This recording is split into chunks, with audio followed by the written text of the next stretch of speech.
नमस्कार, आप देख रहे हैं दैनिक मीडिया। आज की खबर की ओर रुख करें तो बता दें कि छत्तीसगढ़ राज्योत्सव उपराष्ट्रपति बोले धर्म परिवर्तन का घिनौना काम हो रहा है। डॉक्टर सत्यभामा का हाथ पकड़कर मंच पर लाए धनखड़ 36 हस्तियों को किया गया सम्मानित। आपको बता दें कि छत्तीसगढ़ राज्योत्सव कार्यक्रम में उपराष्ट्रपति जगदीश धनखड़ ने कहा कि आज आदिवासियों को निशाना बनाया जा रहा है। आस्था के नाम पर धर्म परिवर्तन का घिनौना काम हो रहा है। हमें सजग रहने की जरूरत है, नहीं तो बहुत देर हो जाएगी। वहीं शाह ने कहा कि आदिवासी क्षेत्रों में शांति स्थापित कर लोकतंत्र की जड़ों को मजबूत कर रहे हैं। छत्तीसगढ़ की पूर्ण भूमि में हिंसा का कोई स्थान नहीं है। माओवादियों के खिलाफ भी लड़ रहे हैं। नक्सलवाद अंतिम सांस गिन रहा है। कार्यक्रम के दौरान उपराष्ट्रपति जगदीश धनखड़ ने राज्यपाल रमेन डेका और सीएम साय ने 36 हस्तियों को सम्मानित किया है। इस दौरान उपराष्ट्रपति खुद डॉक्टर सत्यभामा आडिल का हाथ पकड़कर उन्हें मंच पर लाए और उनका सम्मानित किया। इस दौरान उपराष्ट्रपति ने कहा कि छत्तीसगढ़ में 36 लोगों का सम्मान अद्भुत है, जिसे देखकर मुझे ऊर्जा मिलती है।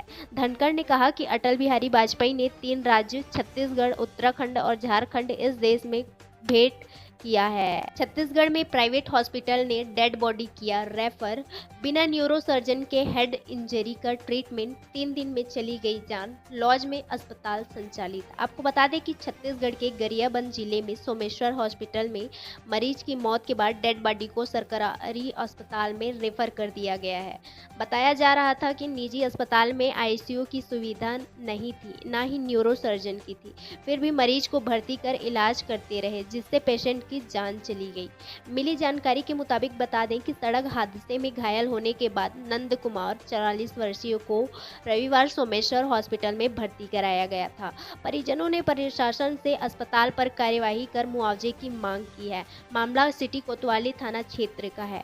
परिजनों ने बताया कि पीड़ित को भर्ती कराने के बाद सिटी स्कैन कराया गया तो पता चला कि हेड इंजरी है। इस रिपोर्ट के बाद प्रबंधन को न्यूरोलॉजिस्ट की सलाह लेनी थी, लेकिन अस्पताल प्रबंधन अपने एनेस्थेटिस्ट से ही इलाज करता रहा, जिसकी मरीज हालत बिगड़ती चली गई।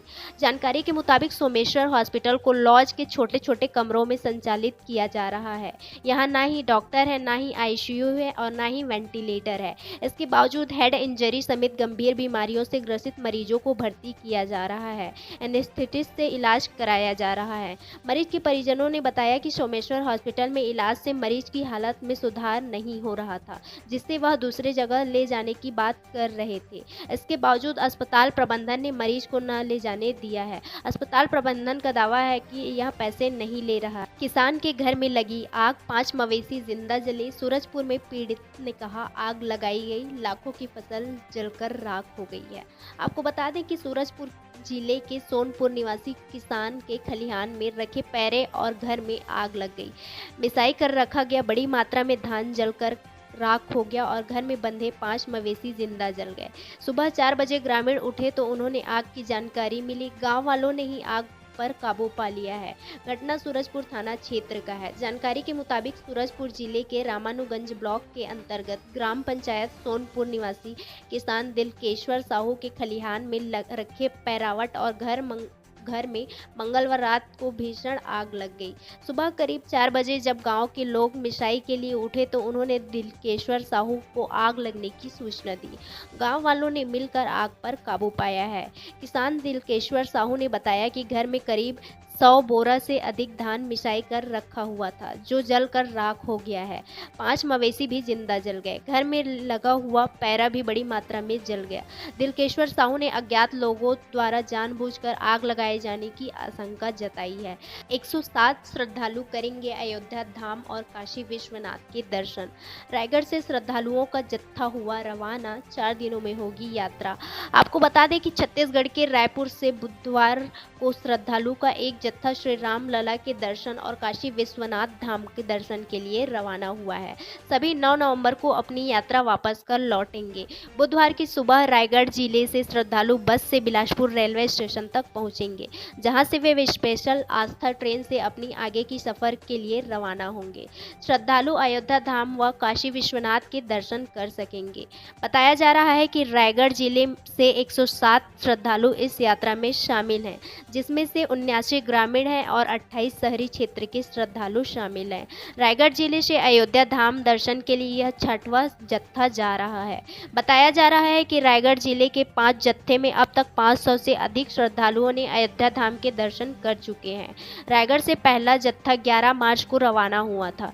6वां जत्था में 107 श्रद्धालु हैं। इनके साथ ही प्रशासन की ओर से 3 कर्मचारियों को भी साथ भेजा गया है, जिसमें से एक चिकित्सा सहयोगी भी उपस्थित। वहीं आपको बता दें कि सीजीपीएससी परीक्षा 18 नवंबर से शुरू होगा इंटरव्यू। 242 पदों के लिए 703 दावेदार। 28 नवंबर तक चलेगा साक्षात्कार। छत्तीसगढ़ राज्य सेवा आयोग 2023 के लिए इंटरव्यू 18 नवंबर से शुरू होगा। सीजीपीएससी ने शेड्यूल जारी कर दिया है। साक्षात्कार आयोजन 18 से 28 नवंबर के बीच 2 पालियों में किया जाएगा। मुख्य परीक्षा में चयनित अभ्यर्थियों को आयोग दफ्तर में सुबह 9:30 बजे और दोपहर 1:30 बजे पहुंचना अनिवार्य होगा। आपको बता दें कि साक्षात्कार का आयोजन 18 से 28 नवंबर के बीच 2 पालियों में किया जाएगा। पहली पाली सुबह 11 से 1 बजे और दूसरी पाली दोपहर 2 से शाम 5 बजे के बीच होगी। इसके पहले मुख्य परीक्षा में चयनित अभ्यर्थियों को आयोग दफ्तर में सुबह 9:30 बजे और दोपहर 1:30 बजे पहुंचना अनिवार्य होगा। पीएससी से जारी सूचना के अनुसार पीएससी में नए सदस्य और कार्यकारी अध्यक्ष की नियुक्ति की गई है। ऐसे पीएससी में कुल सदस्यों की संख्या बढ़ गई है। रीता सांडेल्य के पदभार ग्रहण करने के बावजूद पूर्व में बनाए गए साक्षात्कार बोर्ड को भंग कर दिया गया है। दरअसल पूर्व में जो साक्षात्कार बोर्ड का गठन किया गया था, उसमें अधिकांशतः सदस्य पूर्ववर्ती कांग्रेस सरकार द्वारा नियुक्त किए गए थे। ऐसे देखते हुए सरकार ने नई नियुक्ति कर पूर्व में निर्धारित साक्षात्कार को स्थगित कर दी। रायगढ़ में 44 हाथियों के दल ने रौंदी फसल। 18 किसानों की धान की फसल बर्बाद। 3 गांवों में बिजली गुल कराई गई मुनादी। आपको बता दें कि छत्तीसगढ़ के रायगढ़ जिले में खरसिया रेंज में रात के समय हाथियों का एक दल पहुंचा। 44 हाथी मांड नदी पार कर कुर्रू गांव के खेत में उतर आए। जब इसकी जानकारी विभागीय कर्मचारी को लगी तो आसपास के गांवों की बिजली बंद कर दी गई, जिससे कोई घटना न घट सके। बताया जा रहा है कि तमनार रेंज 44 हाथियों का दल छाल वन परिक्षेत्र पहुंचा। इसके बाद मंगलवार देर रात यह मांड नदी पर खरसिया वन परिक्षेत्र काफापार परिसर में पहुंचा और कुर्रू गांव के खेतों में चला गया। इसके बाद हाथियों ने किसानों के धान फसल को खाते हुए रौंदते हुए खेत में लगे स्प्रिंकलर पाइप को भी तोड़ दिया है। हाथी दल के आने की सूचना वन विभाग को लगी तो रात वनकर्मी प्रभावित गांव पहुंच गए। उन पर निगरानी रखे रहे, जिससे दल गांव को करीब न पहुंच सके।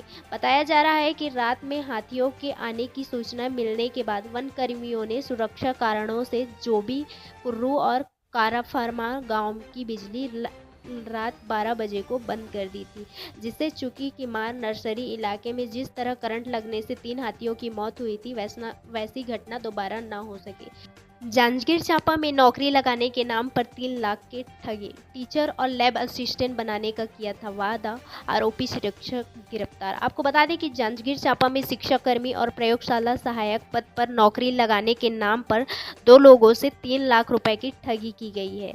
इस मामले को पुलिस ने आरोपी शिक्षक मनमोहन को गिरफ्तार कर लिया है। पूरा मामला साल 2019 का है। जानकारी के मुताबिक कोरबा की रहने वाली सुलोचना बंजारे ने छत्तीसगढ़ शिक्षा कर्मी और प्रयोगशाला सहायक के पद के लिए फॉर्म भरा था। इसी बीच एक रिश्तेदार के जरिए उनकी मुलाकात आरोपी शिक्षक मनमोहन सिंह से हुई थी।